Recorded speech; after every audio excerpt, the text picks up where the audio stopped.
Hello everyone and welcome back to our new video. Well, you need to cancel an order on Vinted.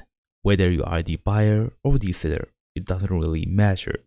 But timing matters, since some cancellations are fully automatic, others require confirmation. So if you wait too long, it gets harder. So here's exactly how to cancel an order on Vinted. We're gonna talk about all of these things into this small tutorial. So fast and easy as usual. Let's get started.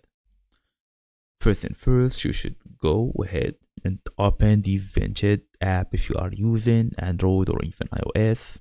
If you are using a desktop or maybe a computer, go and look for Vinted.com.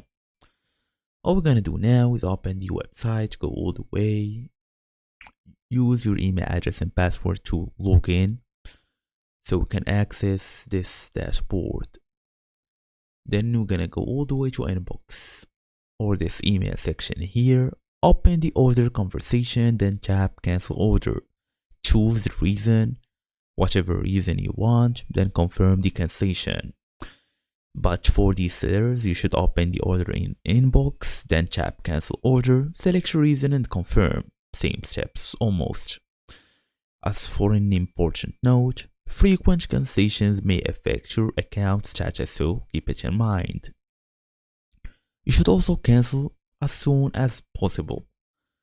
So once shipped, you will need to request a full return instead. And that's it. So thank you all for watching and I will see you all in the next video.